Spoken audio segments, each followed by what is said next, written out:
एक मर्तबा कह दीजिए या हुसैन। या हुसैन।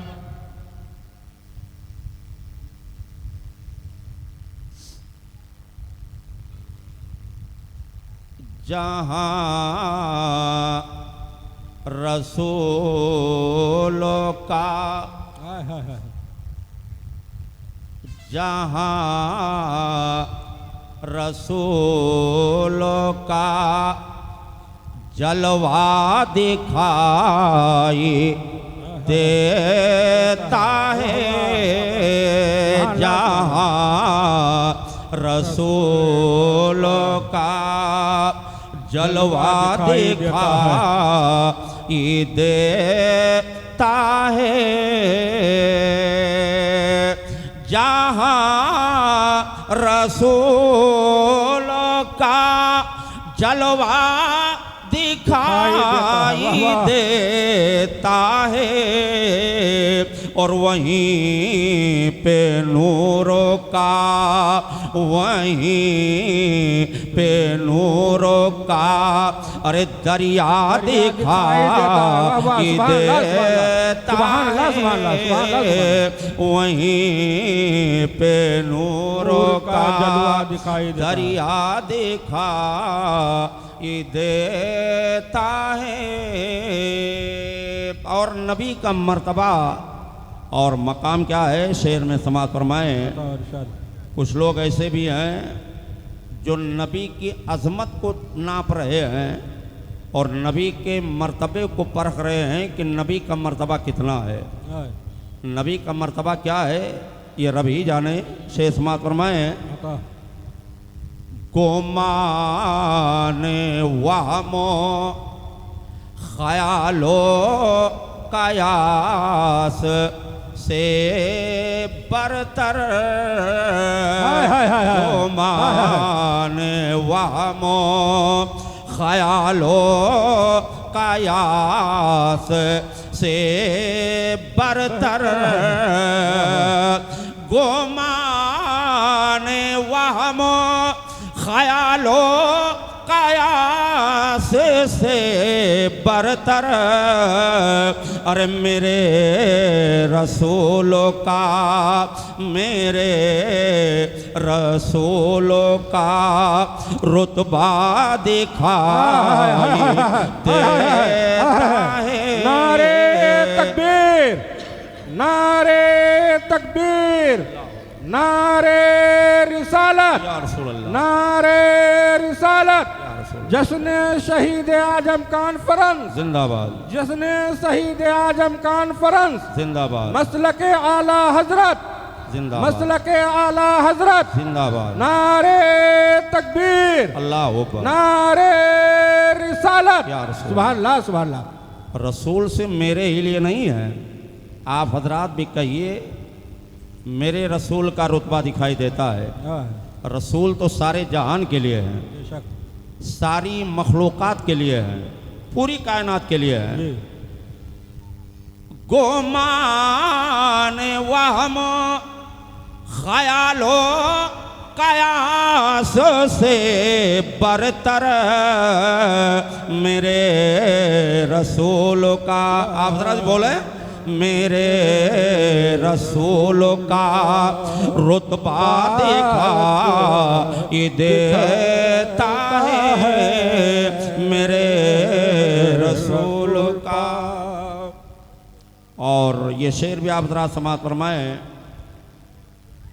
अबू जहल जो सरकार का चचा था और आखिरी वक्त तक अपनी जहालत पर अड़ा रहा, नबी का कलमा नहीं पढ़ा और इस्लाम की दौलत से महरूम रहा। एक मर्तबा अबू जहल ने सरकार को देख करके फरमाया, ए मोहम्मद सल्लल्लाहु ताला अलैहि वसल्लम, आपके जैसा बदसूरत मैंने किसी को नहीं देखा। कह दो माज़अल्लाह। तो मेरे आका ने उसे डांटा नहीं, फटकारा नहीं, बल्कि इरशाद फरमाया, जवाब दिया, सदकता, तुम सच कहते हो। हजरत अबू बकर सिद्दीक़ अकबर रज़ियल्लाहु ताला अन्हु ने जब सरकार का चेहरा देखा, देख करके फरमाया कि या रसूल अल्लाह सल्लल्लाहु ताला अलैहि वसल्लम, आपके जैसा हसीन मैंने किसी को नहीं देखा। आप इतने हसीन हैं, इतने सुंदर हैं, आप इतने अच्छे हैं कि आपकी जैसी सूरत आज तक मैंने किसी को नहीं देखा। तो मेरे सरकार ने फरमाया सदकता, तुम सच कहते हो। अब सहाबे किराम माहवे हैरत हैं, ताज्जुब में पड़े हुए हैं कि हजरत अबू बकर सिद्दीक़ अकबर रज़ियल्लाहु ताला अन्हु ने सरकार के हुस्न की तारीफ फरमाई, सरकार के हुस्न को बयान फरमाया। तो सरकार ने फरमाया तुम सच कहते हो, और वाकई में सरकार बहुत हसीन है। हुस्न यूसुफ भी सरकार के हुस्न पर कुर्बान है। हजरत यूसुफ अलैहिस्सलाम को अगर हुस्न मिला है तो हुस्न मुस्तफ़ा के सदके में मिला है, नबी के सदके में मिला है। इसीलिए आला हजरत अजीमुल बरकत फरमाते हैं कि सब चमक वाले जो लौ में चमका किए, कि सब चमक वाले जो लौ में चमका किए, और अंधेशी शो में चमका हमारा नबी, हमारा नबी। वाकई में सरकार बड़े ही हसीन हैं, बड़े ही खूबसूरत हैं। लेकिन अबू जहल ने सरकार को बदसूरत कह दिया, तब भी सरकार ने फरमाया सदकता, तुम सच कहते हो। बात समझ में नहीं आ रही है, मुअम्मा समझ में नहीं आ रहा है। तो जब सरकार से पूछते हैं तो मेरे सरकार ने फरमाया ऐ लोगों सुनो, मैं दस्ते कुदरत का एक आईना हूँ। वाह। और आईना देखने वाला जब आईने को देखता है तो आईना उसका चेहरा दिखाता है, आईना उसकी सूरत दिखाता है। अगर वो गोरा है तो गोरा दिखाता है, काला है तो काला दिखाता है। तो चूंकि हजरत अबू बकर सिद्दीक़ अकबर रज़ियल्लाहु ताला अन्हु का चेहरे मुबारक नूर ईमानी से चमक रहा था, इसलिए जब अबू बकर सिद्दीक़ ने सरकार का चेहरा देखा तो सरकार के चेहरे में उन्हें अपना चेहरा दिखाई दिया। अबू जहल बदबख्त का चेहरा कुफ्र की तारीकी की वजह से उसका चेहरा बिगड़ा हुआ था, बदसूरत था। जब नबी का चेहरा देखा तो नबी को नहीं देख पाया, उसने अपने चेहरे की तर्जमानी कर दी। तो शेख समात फरमाए रोखे नबी है जमाले खुदा का आईना, रोखे नबी है जमाले खुदा का आईना, रोखे नबी है जमाले खुदा का आईना। अरे जो जैसा है उसे, जो जैसा है उसे अरे वैसा दिखा देता है, जो जैसा है उसे वैसा दिखा देता है। आखिरी शेर समाता, क्योंकि आप हज़रात जिस बयान के ख्वाहा हैं इंशाअल्लाह ताला कल से वो शुरू हो जाएगा। हम आप के एहसास को महसूस कर रहे हैं कि आप सुनना क्या चाहते हैं, क्योंकि आज खुलफाए राशिदीन के ताल्लुक़ से मेरा बयान पूरा हो जाएगा और कल से इंशाअल्लाह ताला पैदाइश इमामैन करीमैन, फ़दाइल अहले बैत, फ़दाइल इमामैन करीमैन आप हज़रात समाअत फरमाएंगे। तो शेर समाअत फरमाए आखिरी शेर कि सगीरे जो भी, अल्लामा सगी जोखनपुरी का लिखा हुआ कलाम है, सगीरे जो भी मुखालिफ है शाहे बतहा का, सगीरे जो भी यानी जो नबी के मुखालिफ है, सगीरे जो भी मुखालिफ है शाहे बतहा का,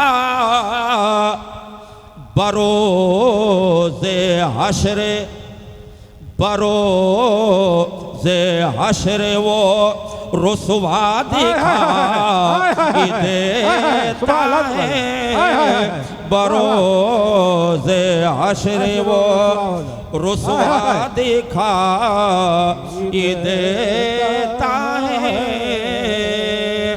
रूहे नबी है जमाले खुदा का आईना, जो जैसा है उसे वैसा दिखाई देता है। दुरूद पाक पढ़िए। अल्लाहुम्मा सल्ली अला सय्यदना मौलाना मुहम्मदिन अल्लाहुम्मा सल्ली अला सय्यदना मौलाना या रसूलल्लाह मुहम्मदिन मादल वल करम व आलिहि बारिक वसल्लम सलातो व सलामन अलैका या रसूल अल्लाह सल्लल्लाहु तआला अलैहि वसल्लम। हज़रात, मैंने कुरान मुक़द्दस की जिस आयत करीमा की तिलावत करने का शर्फ हासिल किया है, रब कुरान में बयान फरमाता है वला तक़ूलू लिमन युक़्तलू फ़ी सबीलिल्लाहि अमवात बल अहयाउन वलाकिन ला तशऊरून। यानी वो लोग जो अल्लाह की राह में कत्ल किए जाएं, अल्लाह की राह में मारे जाएं, उन्हें मुर्दा ना कहो बल्कि वो ज़िंदा हैं। लेकिन तुम्हें उनकी ज़िंदगी की खबर नहीं, तुम्हें शऊर नहीं, तुम्हें ये नहीं पता है कि हाँ वो ज़िंदा हैं। अल्लाह ताला ने इस आयत करीमा को कब नाजिल फरमाया? तारीख़ इस्लाम में जो पहली जंग हुई है वो जंग बद्र है। जंग बद्र में 14 सहाबी शहीद हुए थे, अल्लाह की राह में कत्ल हुए थे। तो लोगों ने उनके ताल्लुक से कहना शुरू कर दिया था कि फला फला साहब जंग बद्र में शहीद कर दिए गए। वो दुनिया के तमाम तर आरामों आसाइश से महरूम हो गए, दुनिया के ऐशो आराम से महरूम रह गए। जब लोगों ने शहीदों के बारे में कहना शुरू किया तो अल्लाह ताला ने इस आयत करीमा को नाजिल फरमाया वला तक़ूलू लिमन युक़्तलू फ़ी सबीलिल्लाहि अमवात बल अहयाउन वलाकिन ला तशऊरून। ए मेरे महबूब, तुम फरमा दो कि जो अल्लाह की राह में मारे जाएं, अल्लाह की राह में कत्ल किए जाएं, उन्हें मुर्दा ना कहो बल्कि वो जिंदा। बेशक बेशक, सुभान अल्लाह। हज़रत इमाम हुसैन रज़ियल्लाहु ताला अन्हु और उनके दीगर जितने साथी हैं, आपके अहलो अयाल, आपके साथ में आपके घर वाले जितने लोग शहीद हुए हैं, सब अल्लाह के राह में शहीद हुए हैं। इसी तरह से जिस तरह से जंगे बद्र के यानी बद्र में जो लोग शहीद हुए थे उनके ताल्लुक से आयत करीमा नाजिल हुई, तो जिस तरह से वो शोहदा जिंदा हैं उसी तरह से शोहदाए करबला भी जिंदा। बेशक बेशक बेशक। इसलिए हम जिंदा इमाम के जिक्र की महफिल में बैठे हुए हैं, उनकी याद मना रहे हैं और उनकी याद को ताज़ा कर रहे हैं, जिक्र हुसैन सुन रहे हैं। बेशक।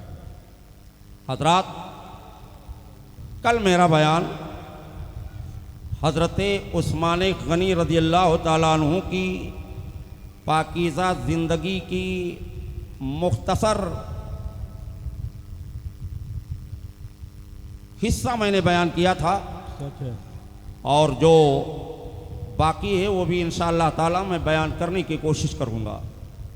मेरा बयान यहाँ तक हुआ था कि हज़रत उस्मान गनी रज़ियल्लाहु ताला अन्हु जब तीसरे खलीफा बने, अब्दुल्ला इब्न सबा जो यहूदी था, जो इस्लाम के फतूहात को रोक देना चाहता था, इस्लाम की तरक्की को रोक देना चाहता था, अब्दुल्ला इब्न सबा ने मिस्र में, बसरा में, कोफा में बहुत सारे लोगों को अपना हम ख्याल बना लिया था। हजरत उस्मान गनी के खिलाफ एक बहुत बड़ा तूफान उसने खड़ा कर दिया था। चुनांचे हजरत उस्मान गनी रज़ी अल्लाह तआला अन्हु को कत्ल करने के लिए उसने 3 गिरोह को तैयार किया। एक गिरोह तो मिस्र से चला, दूसरा बसरा से चला और तीसरा गिरोह कूफा से चला। और जब तीनों गिरोह मदीना तैयबा में आ गए, मदीना तैयबा में दाखिल हो गए, तो हजरत मौलाए कायनात ने देखा कि बाहर से कुछ लोग आए हुए हैं जो मदीना तैयबा के बाहर पड़ाव डाले हुए हैं। आपने हकीकत हाल का जायजा लेना चाहा और जायजा लिया और उस गिरोह के सरबराहों से आपने मुलाकात फरमाई। तो आपने पूछा भाई मामला क्या है, बात क्या है, इतनी तादाद में तुम लोग मदीना के अंदर क्यों दाखिल होना चाहते हो? तो उस गिरोह के सरदारों ने बताया कि सुनो सुनो, हजरत उस्मान गनी को हम चाहते हैं कि उनको माजूल किया जाए और या तो मिस्र का जो हाकिम है उसको माजूल कर दिया जाए, मिस्र का जो गवर्नर है उसको माजूल कर दिया जाए। अगर मेरी बात नहीं मानी गई, मेरी शर्त को उन्होंने नहीं कबूल की, तो हम मदीना तैयबा के अंदर दाखिल हो जाएंगे और उस्मान गनी का खून कर देंगे, उस्मान गनी को कत्ल कर देंगे।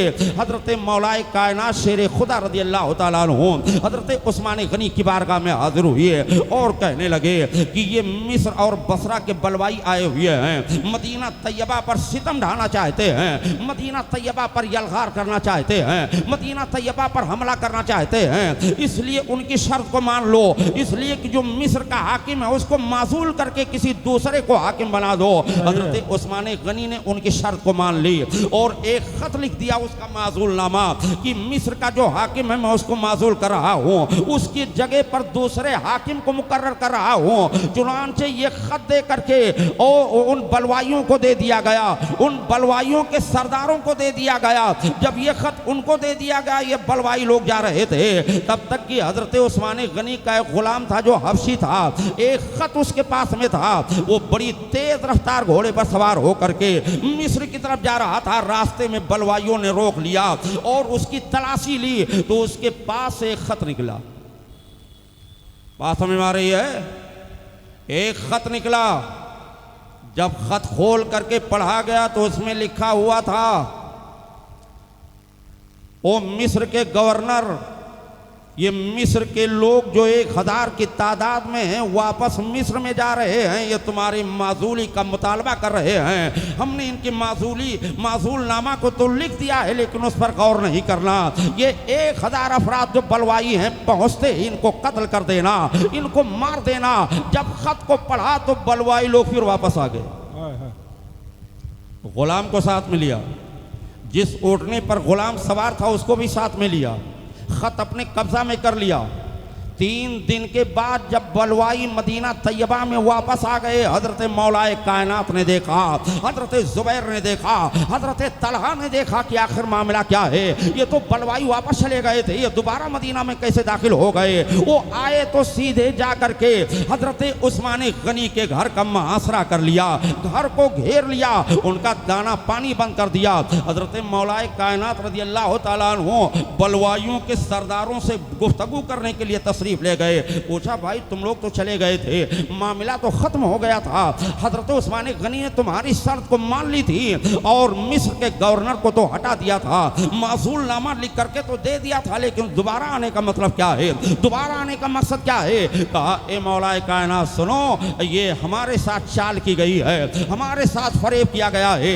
एक तरफ तो उन्होंने अपने मिस्र के गवर्नर के माजूल नामा को लिख करके दिया और दूसरी तरफ अपने गुलाम को एक खत लिख करके दे दिया कि जैसे ही ये लोग पहुंचेंगे इनको कत्ल कर देना, इनको तय कर देना। तो आप खुद ही फैसला कर दीजिए, क्या रसूलुल्लाह सल्लल्लाहु ताला अलैहि वसल्लम के बेगुनाह उम्मत को कत्ल किया जा सकता है? जो खलीफा नबी कौनैन सल्लल्लाहु ताला अलैहि वसल्लम के बेगुनाह उम्मत पर हमला करवाए या उन्हें कत्ल करवा दे, ऐसा शख्स खिलाफत के काबिल नहीं है, ये खिलाफत के उम्र को अंजाम नहीं दे पाएगा।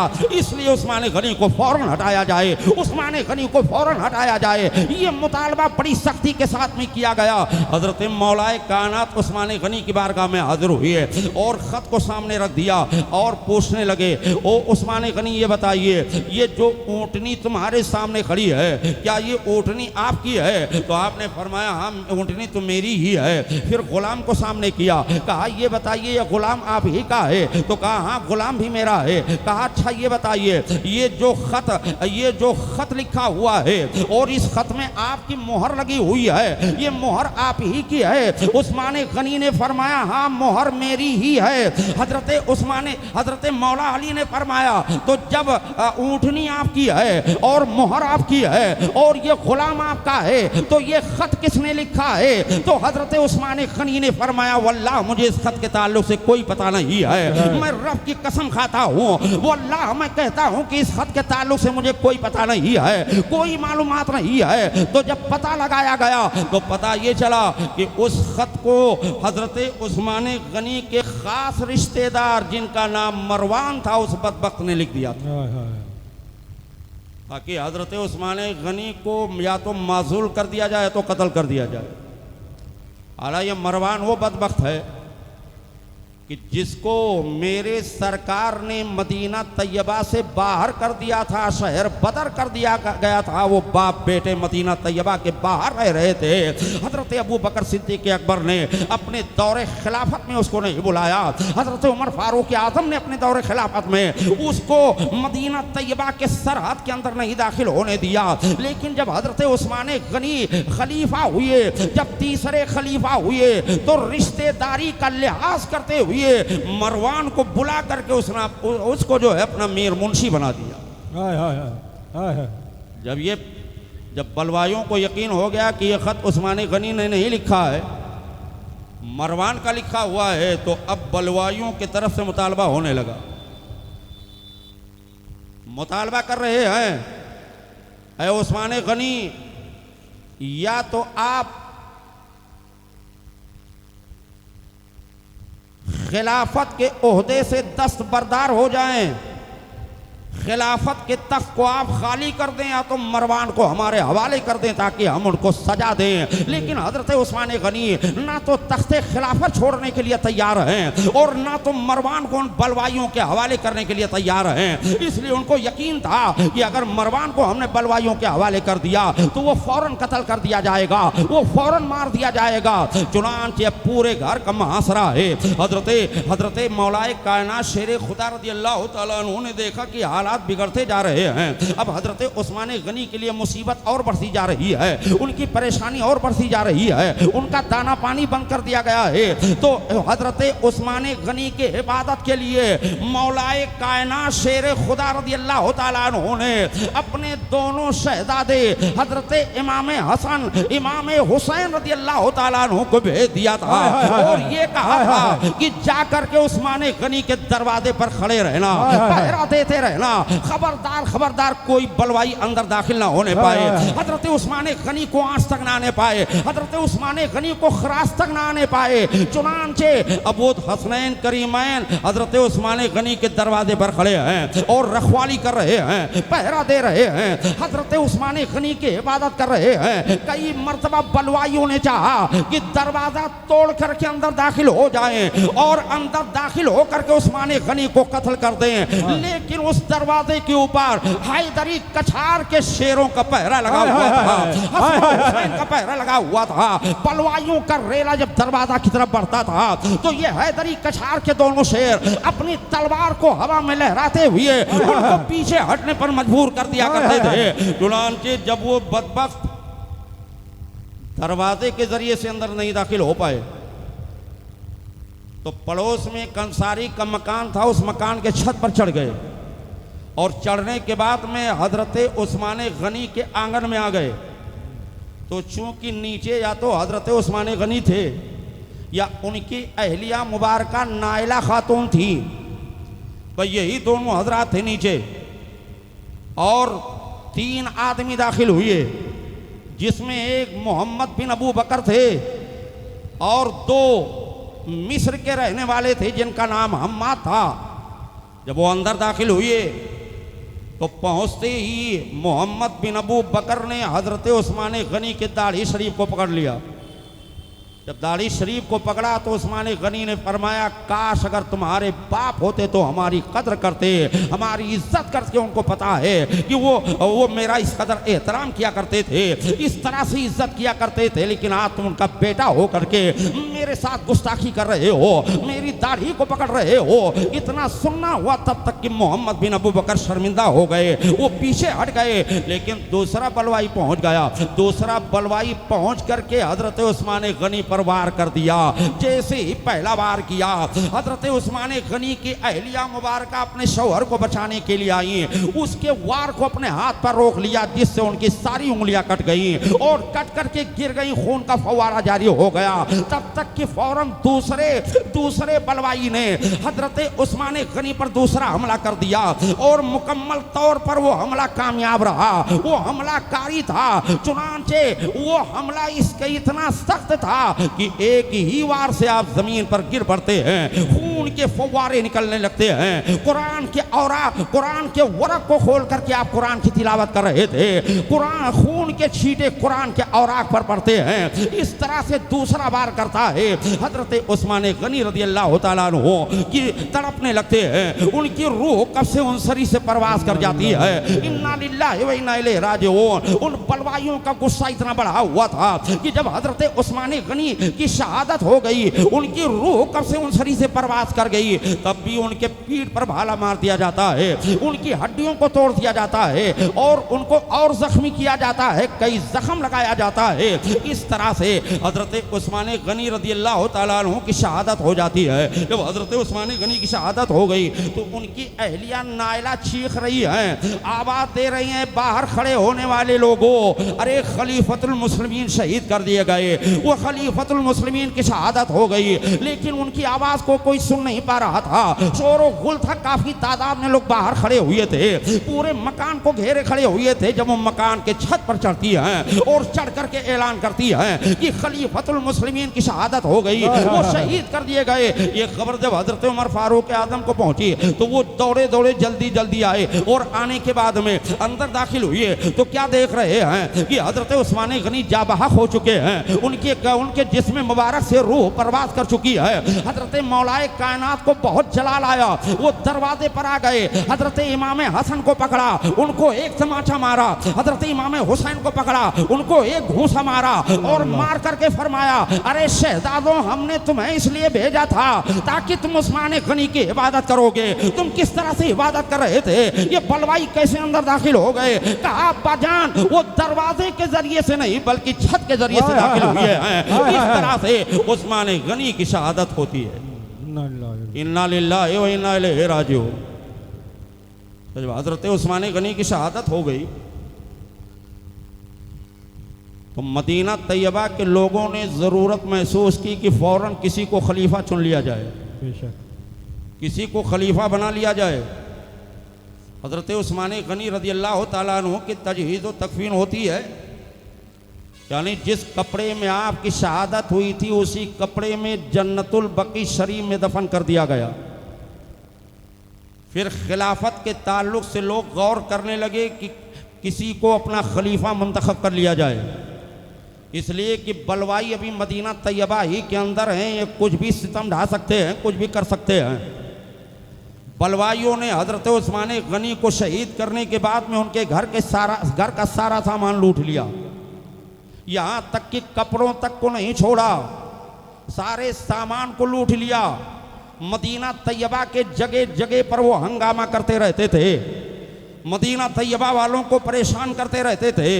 चुनांचे हजरत मौलाए कायनात, हजरत तलहा, हजरत जुबैर, ये अदिल्ला साहब किराम हैं जो उस वक्त मौजूद थे, मस्जिद नबवी शरीफ में इकट्ठा हुए और खिलाफत के ताल्लुक से गौर करने लगे।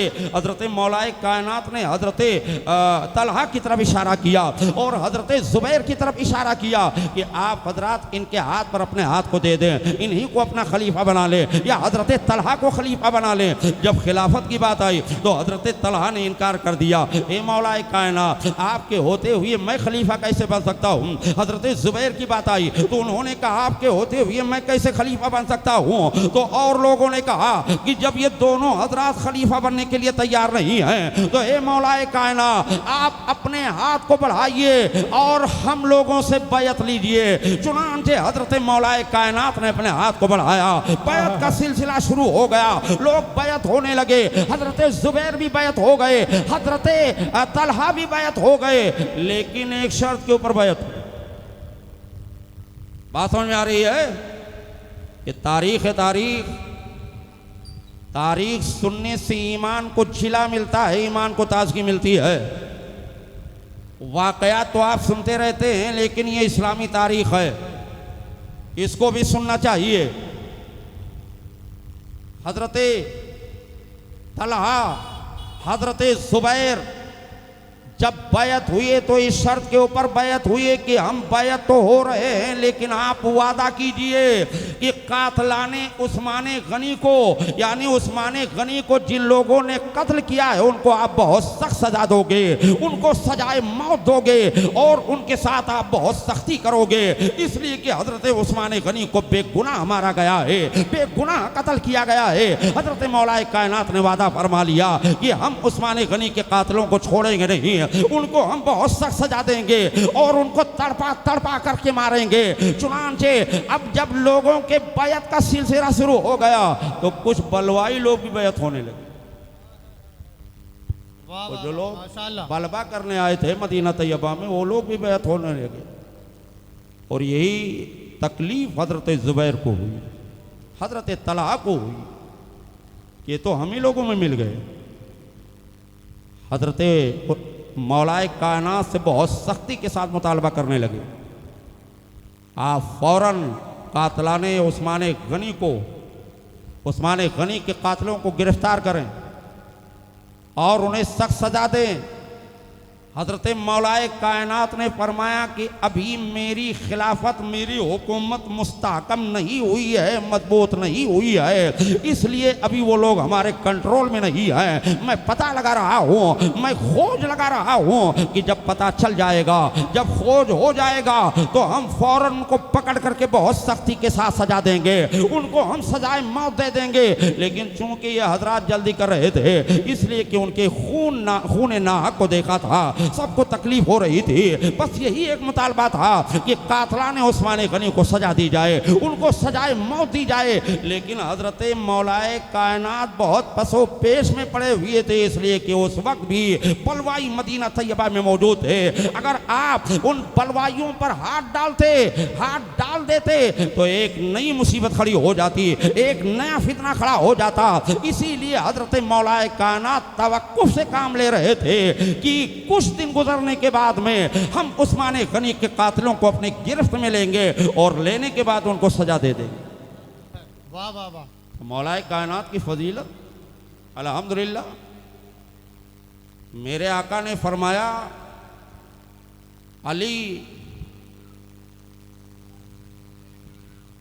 अली मेरे भाई हैं, मैं अली का भाई हूं। जिसने अली से मोहब्बत की उसने मुझसे मोहब्बत की, जिसने अली से बुग़्ज़ रखा उसने मुझसे बुग़्ज़ रखा। अब आप अंदाज़ा फरमाएं कि सरकार को अली से कितनी मोहब्बत थी। माशाअल्लाह। जंगे खैबर के मौका पर मुहासरा किए हुए कई रोज़ का अरसा गुजर गया था, लेकिन उन यहूदियों का किला फतेह नहीं हो पा रहा था। कई रोज़ का अरसा गुजर गया। मेरे सरकार ने फरमाया लोगों कल हम एक ऐसे शख्स के हाथ में झंडा देंगे, परचम देंगे कि उसके जरिए से किला अलकमूस फतह हो जाएगा, हमें कामयाबी मिल जाएगी। तो लोगों ने अर्ज़ किया हुजूर वो कौन है? तो मेरे आका ने फरमाया कि वो अल्लाह और उसके रसूल से बहुत ज़्यादा मोहब्बत करता है, अल्लाह और उसके रसूल भी उससे बहुत ज़्यादा मोहब्बत करते हैं। सहाबा अर्ज़ करते हैं या रसूल अल्लाह लेकिन वो है कौन? आका फरमाते हैं वो अली हैं। सुभान अल्लाह। वाह वाह वाह। दूसरे दिन मेरे सरकार ने फरमाया बुलाओ कहाँ हैं अली? माशाअल्लाह। जब हजरत अली को बुलाया गया तो पता ये चला कि उनकी आंखों में तकलीफ है, आंखों में सोजिश हो गई है। साहबियों ने अर्ज किया, या रसूल अल्लाह सल्लल्लाहु ताला अलैहि वसल्लम, अली की आंखों में तकलीफ है। कहा फिर भी बुला लो। जब मौलाए कायनात सरकार की बारगाह में हाजिर हुए, सरकार को सलाम अर्ज किया, पूछा अली क्या बात है? कहा या रसूल अल्लाह सल्लल्लाहु ताला अलैहि वसल्लम, मेरी आंखों में तकलीफ हो गई है, मेरी आंखों में सोजिश हो गई है, मैं आंख की तकलीफ से परेशान हूँ। मेरे सरकार ने फरमाया अली घबराओ मत, तुम्हें घबराने की जरूरत नहीं है, मेरे करीब आ जाओ। जब मौलाए कायनात नबी के करीब हुए तो मेरे सरकार ने उनके आंखों में ना तो कोई डराव डाला, ना कोई रोगन डाला, ना कोई दवा डाली, ना कोई टेबलेट अता फरमाई, ना कोई कैप्सूल अता फरमाया, बल्कि मेरे सरकार ने मौलाए कायनात की आंखों में अपना लुआबे दहन डाल दिया, अपने मुकद्दस थूक को डाल दिया।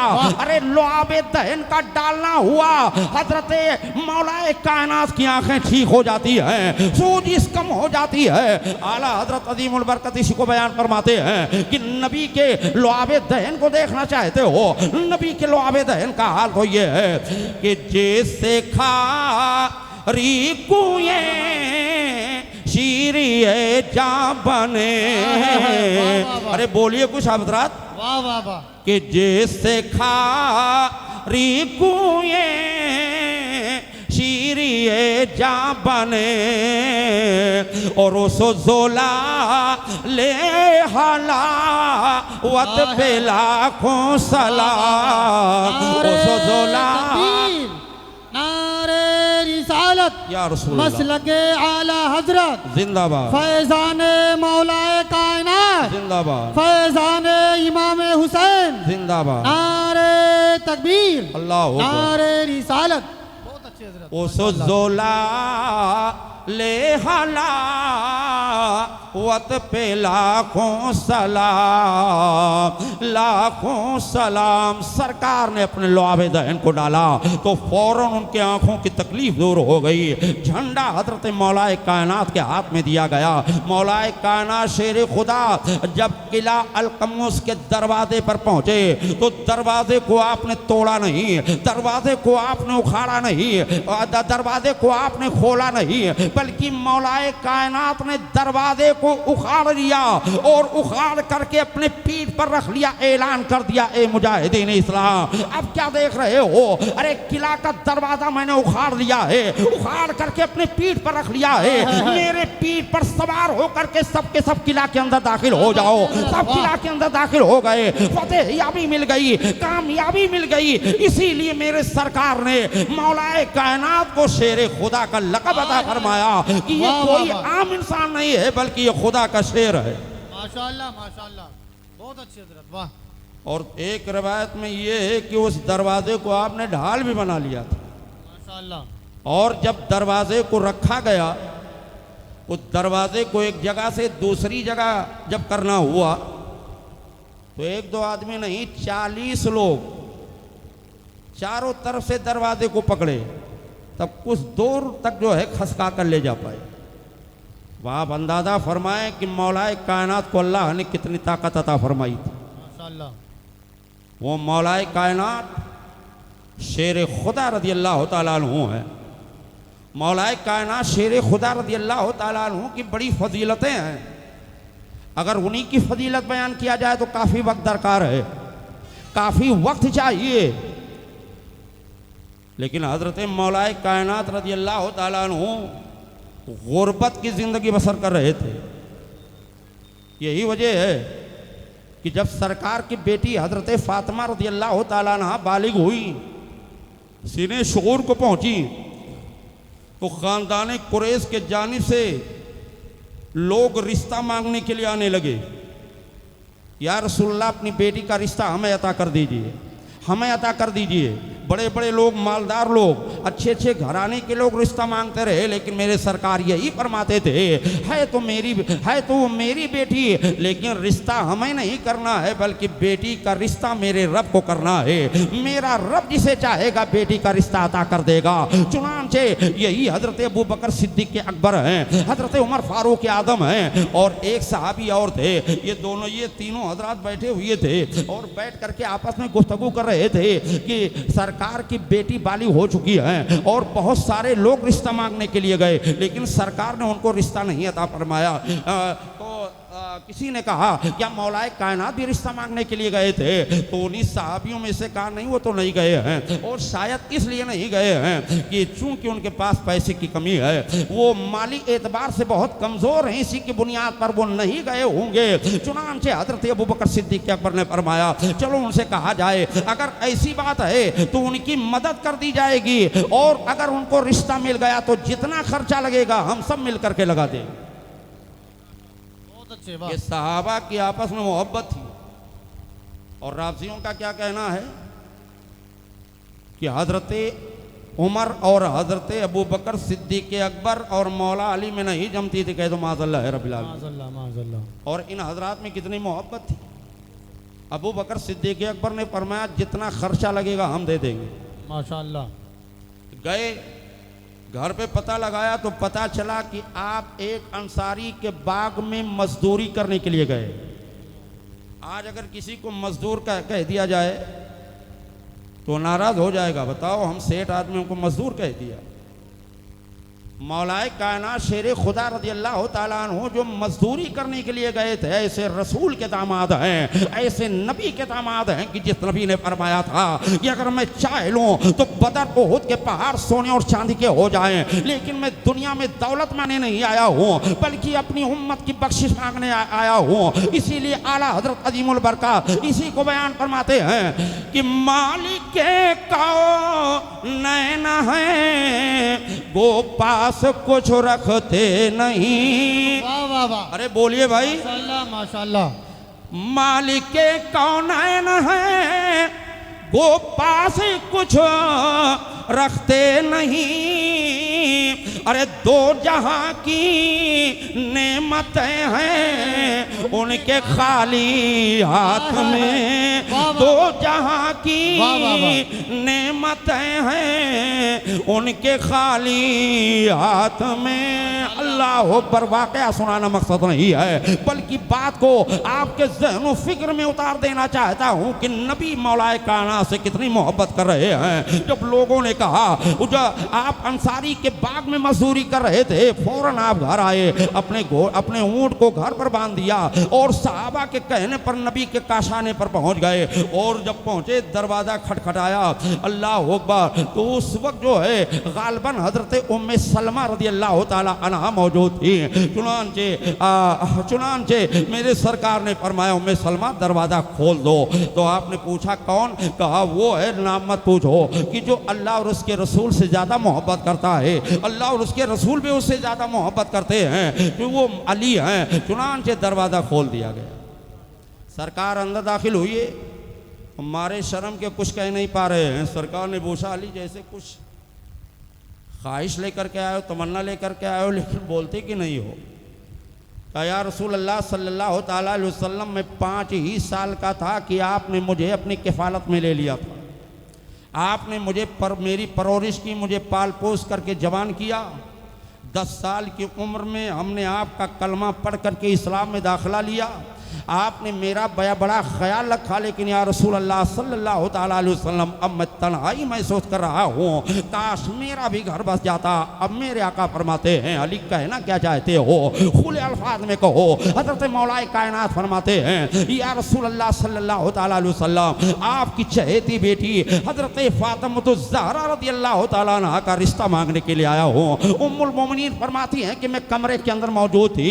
जब मौला अली ने ये फरमाया तो मेरे आका बरहम नहीं हुए, मेरे आका को जलाल नहीं आया कि तुम्हारी ये हिम्मत गरीब होकर के और कंगाल होकर के मेरे बेटी का रिश्ता मांगने के लिए आए हो, ये नहीं फरमाया, बल्कि मेरे सरकार ने अली के पीठ पर थपथपाया और थपथपाते हुए इरशाद फरमाया अरे अली ये रिश्ता तो तुम्हारे ही लिए है, इसलिए कि तुमसे पहले हजरत जिब्रील अमीन, हजरत मिकाईल अलैहिस्सलाम, हजरत इस्राईल अलैहिस्सलाम, हजरत इसराफील इसराफील अलैहिस्सलाम, ये चारों मुकर्रब फरिश्ते आए थे।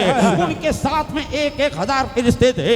उनके हाथ में जन्नती टेरे भी मौजूद थे। मेरी बारगाह में लेकर के हाजिर हुए। मैंने कहा ये क्या चीज है? तो फरिश्तों ने कहा कि आज अल्लाह ताला ने आपकी बेटी हजरत फातिमा का निकाह मौला अली के साथ में कर दिया। माशाअल्लाह, सुभान अल्लाह, सुभान अल्लाह। और कहाँ किया है? जन्नत में किया है।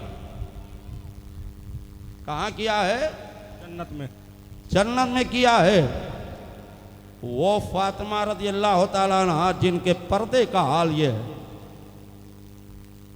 जिनके पर्दे का हाल ये है, अल्लाह होकर के आपने फरमाया कि जब मेरा जनाजा तैयार हो जाए तो मेरे जनाजे को लेकर के रात में निकलना, ताकि किसी की निगाह मेरे जनाजे पर ना पड़े। आला हजरत अजीमुल बरकत इसी को बयान फरमाते हैं कि जिसका चलना देखा मोह मेहर ने, सुभान अल्लाह, सुभान अल्लाह। जिसका चलना देखा मोह मेहर ने, उस रिदा आए फत पे लाखों सलाम, लाखों सलाम।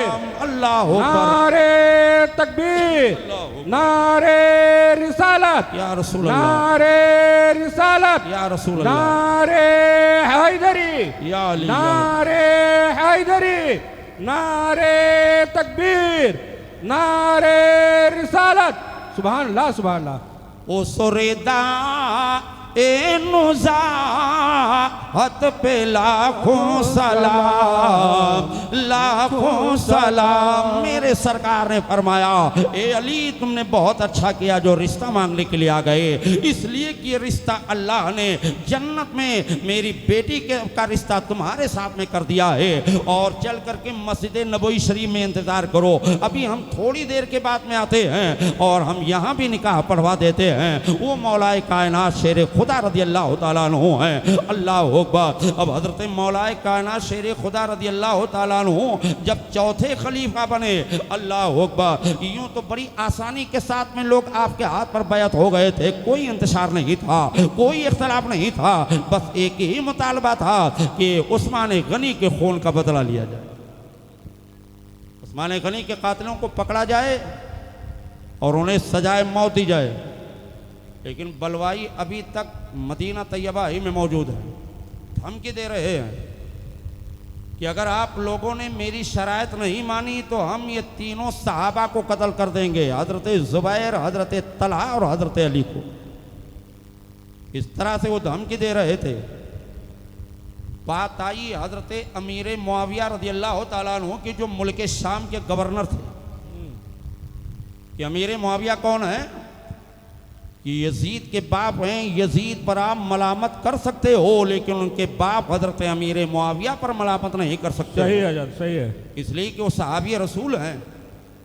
वो सरकार से बड़ी मोहब्बत किया करते थे, इतनी मोहब्बत किया करते थे, इतनी मोहब्बत किया करते थे कि एक मरतबा हजरत अमीर मुआविया रज़ी अल्लाह ताला अन्हु फज्र के वक्त में सो गए और फज्र की नमाज आपकी कदा हो गई। सरकार के इख्तिदा में नमाज आपको पढ़ने को नहीं मिला, तो आप दिन भर इतना रोए कि अल्लाह ने आपको 2 रकात नमाज के बदले में 200 रकात नमाज का सवाब दिया। सुभान अल्लाह, सुभान अल्लाह। इसमें कितने लोग हैं जो फज्र की नमाज पढ़ते हैं? हाथ नहीं उठवाऊंगा। जो नहीं पढ़ते हैं वो आज ही अज़्म मुसम्मम बांध ले, पक्का इरादा कर रहे हैं कि इंशाअल्लाह ताला हम नमाज की पाबंदी करेंगे। बताओ सही कहते हैं गलत कहते हैं? हाथ नहीं उठवाऊंगा। कुछ लोग हाथ उठवाते हैं, ये अच्छी बात नहीं है। आदमी की रुसवाई का सामना करना पड़ता है। पार कैफ यही वजह है कि एक मरतबा हजरत अमीर मुआविया रज़ी अल्लाह ताला अन्हु अपने महल में सोए हुए थे। नमाज फज्र का वक्त हो गया, अजान हो गई, लेकिन अभी तक बेदार नहीं हुए। तब तक कि उस महल में किसी ने आवाज़ लगानी शुरू की, अस्सलात अस्सलात या अमीर, अमीर उठिए, नमाज का वक्त हो गया, नमाज का वक्त हो गया। हजरत अमीर मुआविया बेदार हुए, देखने लगे कि आवाज़ तो आ रही है लेकिन आवाज़ देने वाला नहीं दिखाई दे रहा। पूछा भाई कौन हो जो मुझे नमाज के लिए बेदार करने के लिए आए हो, ज़रा अपना चेहरा तो दिखाइए, नाम तो बताइए, तुम कौन हो? आप मुझसे छुपने की कोशिश कर रहे हो। अगर मुझसे छुपने की कोशिश करोगे तो मैं यहीं पर तुम्हें कैद कर लूँगा और बहुत सख्त सजा दूंगा, वरना मेरे सामने आ जाओ। तब तक कि वो बोल पड़ा, कहा ए मेरे माविया मैं इबलीस हूँ। क्या कहा? इब्लीस हूँ। मैं इबलीस हूँ। कहा ला हौला वला कुव्वता इल्ला बिल्लाह। अरे इबलीस का काम है लोगों को नमाज से रोक देने का, तो नमाज पढ़ने के लिए मुझे जगाने आया है? मकसद क्या है, मतलब क्या है? कहा हुजूर हम तो यही चाहते हैं कि औलाद आदम हमेशा खसारे में रहें, घाटे में रहें, ऐसा काम करें जहन्नम में चले जाएं। भाई इबलीस का यही काम है, उसका मकसद यही है। रब्ते उसने यही वादा किया है, ऐ अल्लाह हम तेरे बंदों को बहकाते रहेंगे, उनके साथ मकर करते रहेंगे, फरेब करते रहेंगे, हमारे जो बहकावे में आएंगे वो जहन्नमी हो जाएंगे। तो रब ने फरमाया ओ इबलीस जा तुझे मैंने मोहलत दी है, लेकिन जिनके दिलों में मेरा खौफ होगा उनके ऊपर तुम्हारा दांव नहीं चलेगा, उनके ऊपर तुम्हारा दांव चल ही नहीं सकता है। तो हजरत अमीर मुआविया ने पूछा कौन? कहा इबलीस हूँ।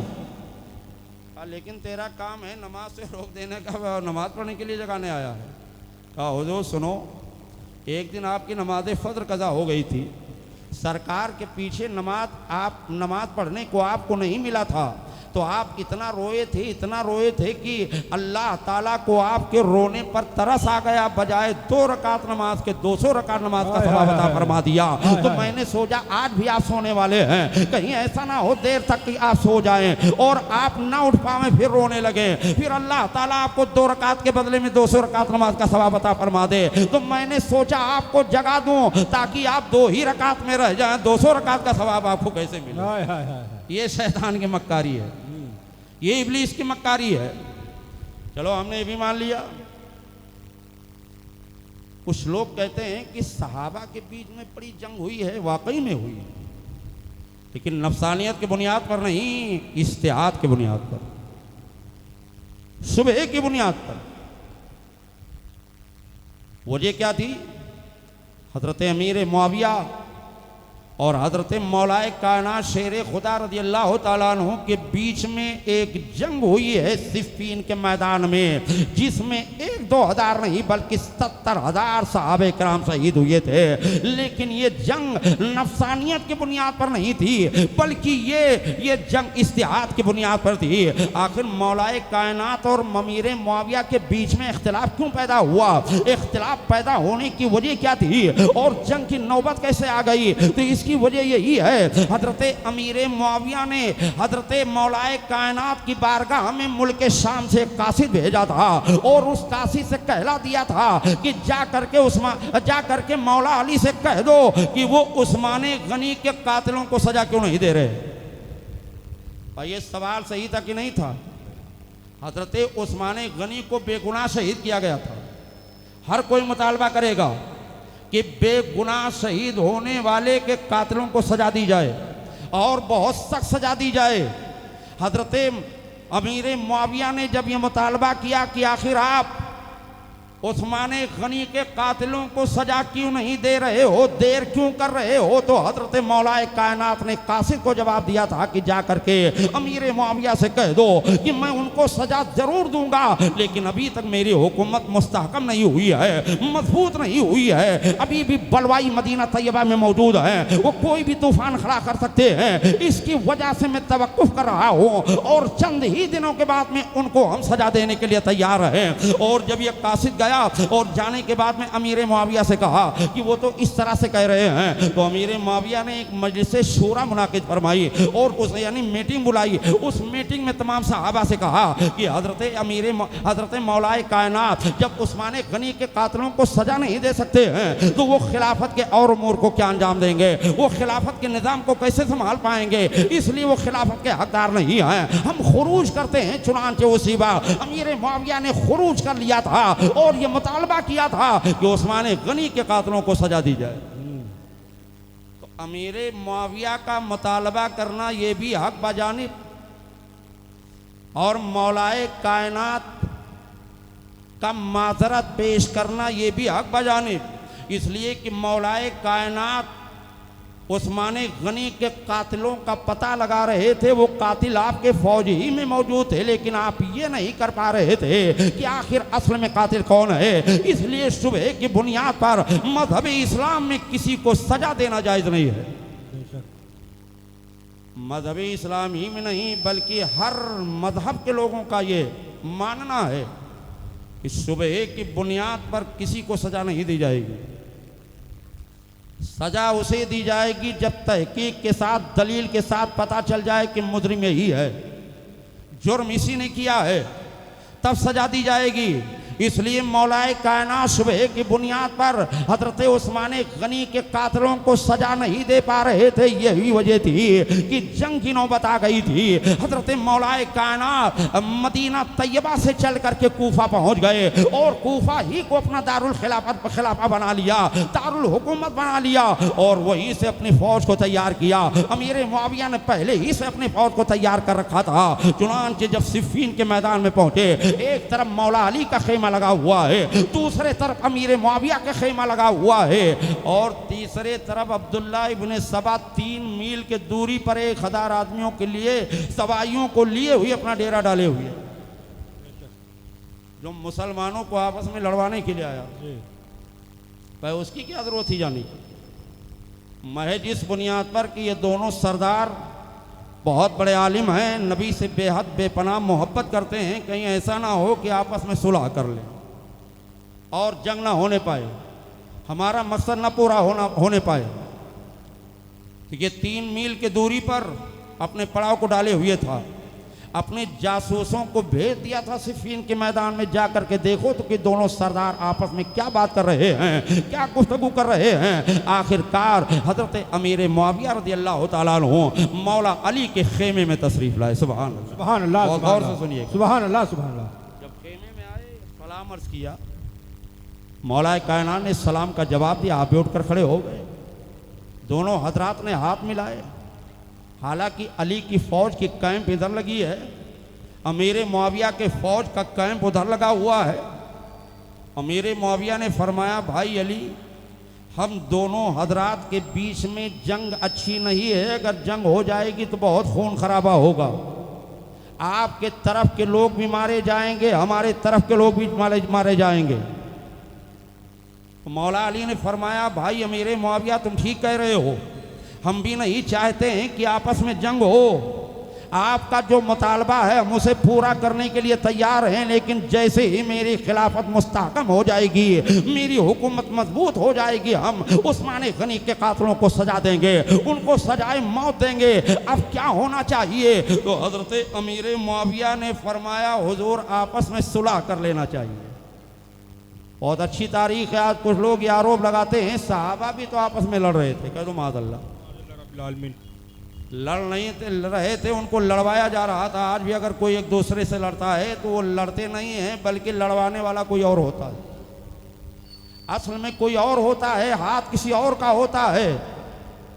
चुनांचे हजरत अमीर मुआविया ने एक बात और पूछी थी, ए मौलाए कायनात, अगर जंग शुरू हो गई और हमारे तरफ के लोग भी मारे जाएंगे, आपके तरफ के लोग भी मारे जाएंगे, लेकिन जो हमारे तरफ के लोग मारे जाएंगे उनका ठिकाना कहाँ है, और जो आपके तरफ के लोग मारे जाएंगे उनका ठिकाना कहाँ है? तो मौला अली ने फरमाया, सुनो सुनो, जो तुम्हारे तरफ के लोग हैं वो भी अल्लाह के रसूल के बहुत प्यारे हैं, नबी के उम्मती हैं, वो भी जन्नती हैं, और जो हमारे तरफ के मारे जाएंगे वो भी जन्नती है, वो भी शहीद कहलाए जाएंगे, ये भी शहीद कहलाए जाएंगे। तो कहा सुलह की बात है तो कब सुलहनामा लिखा जाए? कहा नमाज फजर के वक्त।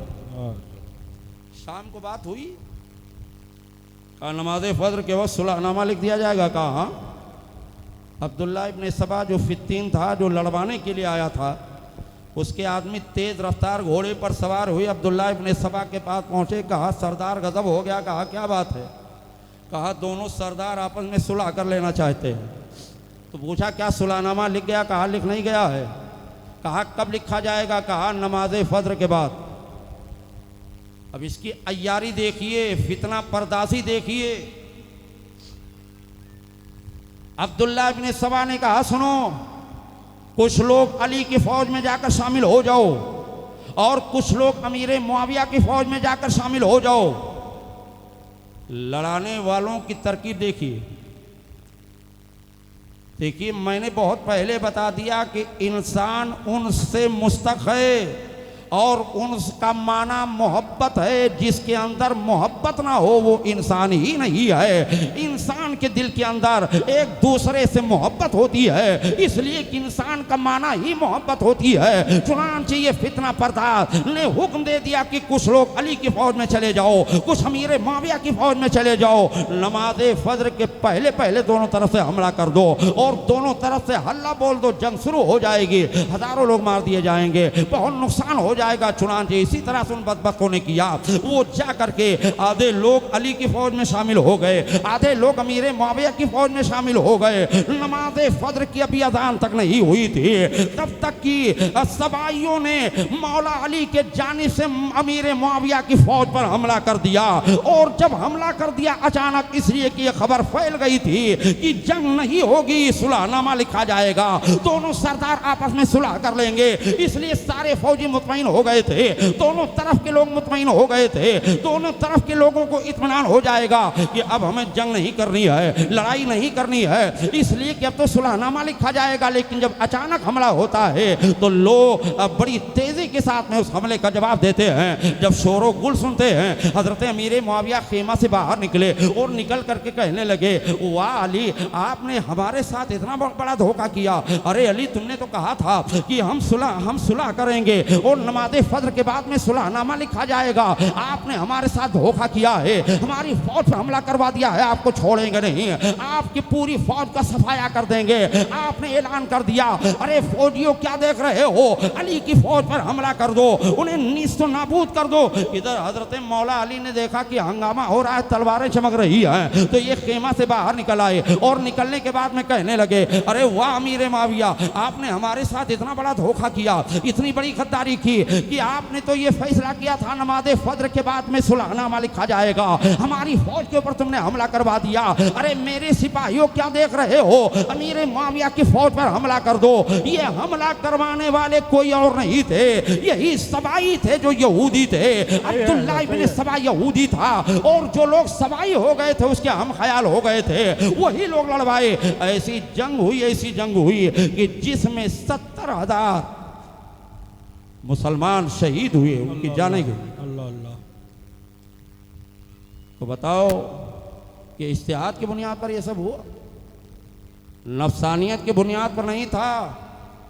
अगर नफसानियत अमीर मुआविया के अंदर होती तो जब अमीर मुआविया और मौला अली के साथ में जंग हुई है तो रोम के बादशाह हिरकले आदम ने एक खुफिया कासिद भेजा था अमीर मुआविया की बारगाह में कि जा करके अमीर मुआविया से कह दो कि अगर ज़रूरत हो तो उनकी मदद करने के लिए हम अपनी फौज भेजने के लिए तैयार हैं, असलहा देने के लिए भी तैयार हैं। हजरत अमीर मुआविया ने बजाय उस कासिद का खैर मकदम करने के, बजाय उसकी इज्जत करने के, अमीर मुआविया ने उस कासिद को पकड़ लिया था और पकड़ करके उसके सर को पकड़ करके कहा था, काश अगर मजहबी इस्लाम में कासिदों को इस तरह से कत्ल करना जायज होता तो मैं भी तेरी हड्डी बोटी उड़ा देता। जा करके अपने हाकिम हिरकले आदम से कह दे, रोम के बादशाह से कह दे कि वो हमारे और अली के आपसी इख्तिलाफ को देख करके कहीं धोखा ना खा जाए। वो हमारा आपसी इख्तिलाफ है, आपस में हम समझ लेंगे। अरे जरूरत पड़ गई तो हम अपनी फौज को रोम की तरफ भेज रहे हैं, रोम पर चढ़ाई कर रहे हैं। ये जवाब था हजरत अमीर मुआविया का। बेशक सच है। दुरूद पाक पढ़ लें। अल्लाहुम्मा सल्ली अला सय्यदना मुहम्मदिन व बारिक सैयदना मौलाना मोहम्मद मादरिल जूद वल करम व आलिहि बारिक वसल्लम सलातु व सलामन अलैका या रसूल अल्लाह सल्लल्लाहु तआला अलैहि वसल्लम। अमीर मुआविया की बात आ गई तो और सुन लीजिए, आपका ईमान ताज़ा हो जाएगा। इसलिए कितना वक्त तो रहता नहीं है कि बाद में फिर हम अमीर मुआविया की मुकम्मल फजीलत बयान करेंगे, ये अलग बात है। बात आने पर भाई फजीलत उनकी बयान होती रहेगी।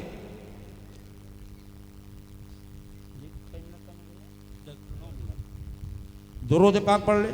सल्लल्लाहु अलैहि अल्लाहुम्मा सल्ली अला सय्यदना वसल्लम। मौलाना मोहम्मद मादन जूद वल करम अलैहि बारिक वसल्लम सलातम व सलामन अलैका या रसूल अल्लाह सल्लल्लाहु तआला अलैहि वसल्लम।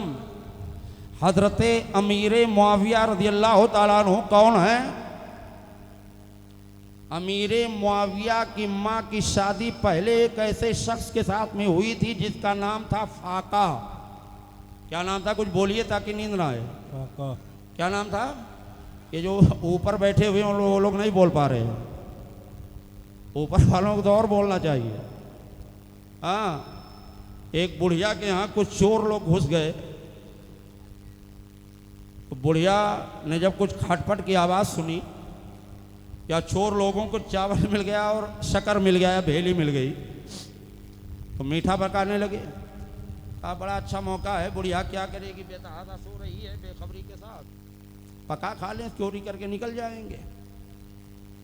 तो पकाया तो बूढ़ी की आँख खुली तो वो कहने लगी या अल्लाह। तो जब या अल्लाह है तो हाथ फैले उसका। तो चोरवा का है, अरे बूढ़ा मातारी घबराओ ना, अभी तैयार हो, थोड़े टाइम बाकी है, तैयार हो जाए, जो कच्चे चौला दे दी। किसी तरह से बनाया, जब पक गया तो अब जरते जर ला करके उसके हाथ पे रख दिया। तो चीख कर उठी, देखा कि हमारे घर में कई लोग समझ गए चोर हैं। कहा चोर चोर चोर चोर।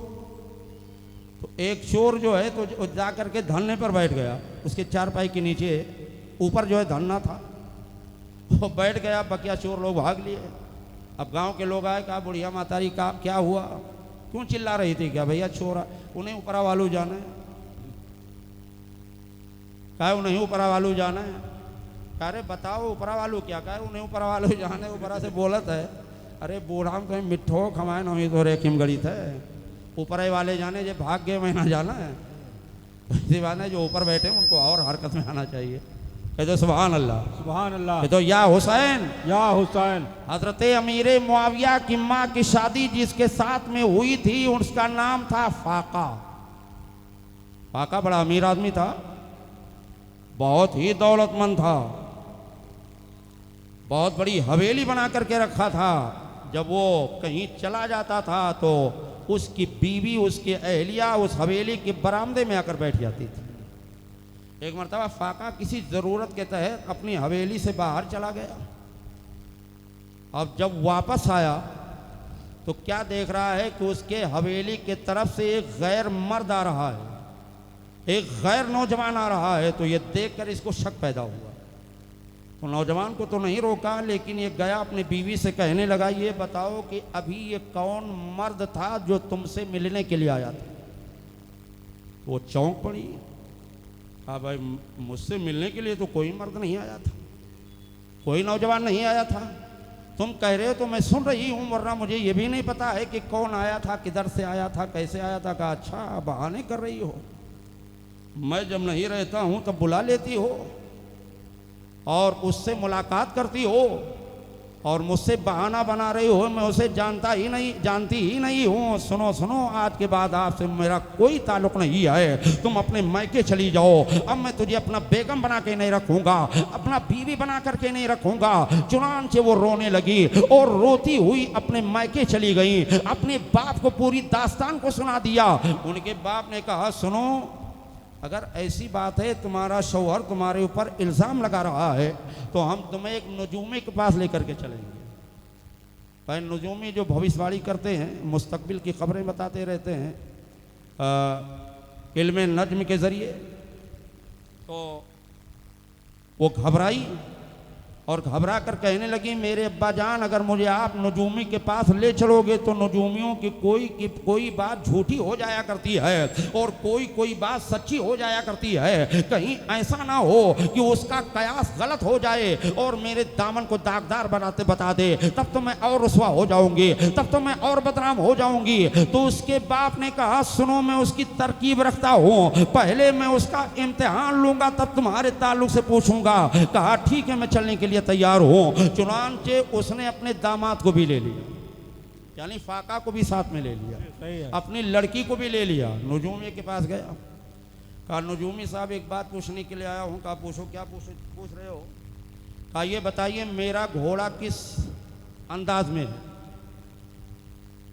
तो नुजूमी ने बताया कि तूने अपने घोड़े के जकर के सोराख में गेहूं का दाना रख दिया है।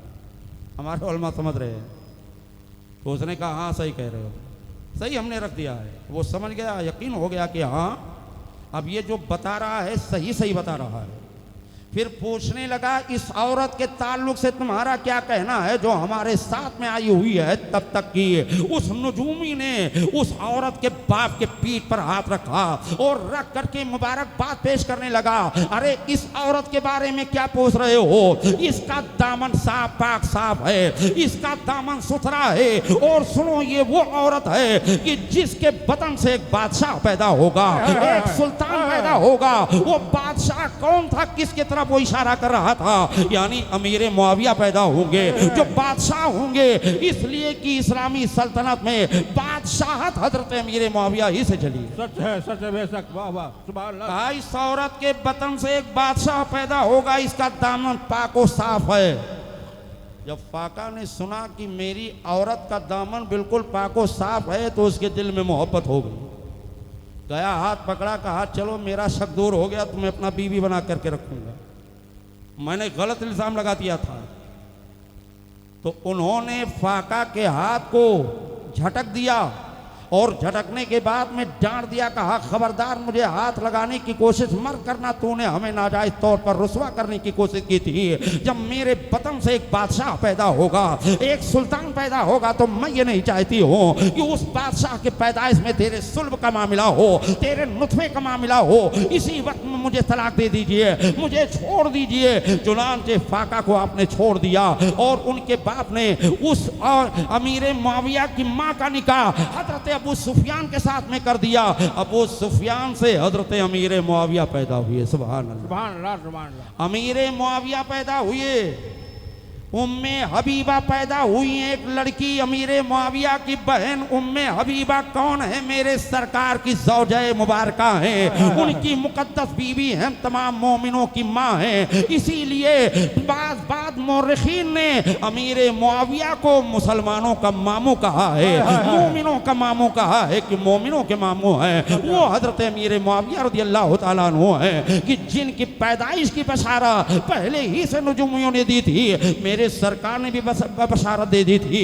एक मर्तबा मेरे सरकार तशरीफ लिए जा रहे थे, रास्ते में हजरत अमीर मुआविया से मुलाकात हो गई और मेरे आका कहने लगे, ए मुआविया सुन लो, अरे जब तुम बादशाह हो जाना तो बहुत इंसाफ से काम करना, बहुत अदल से काम करना। गोया कि अमीर मुआविया को उसी वक्त यकीन हो गया था कि यकीनन हम बादशाह बनेंगे, इसलिए कि नबी ने हमें बशारत दे दी है, ए अमीर मुआविया तुम बादशाह बनोगे तो हम बादशाह बनेंगे। बेशक सुभान अल्लाह। चुनांचे हजरत मौलाए कायनात शेर खुदा रज़ियल्लाहु ताला अन्हु का दौरे खिलाफत है। क्योंकि बड़ी हलचल मची हुई थी आपके दौरे खिलाफत में, और आप जो खारजी लोग थे, गिरोह पैदा हुआ था आपके मानने वालों में, वो गिरोह आपसे अलग हो गई थी।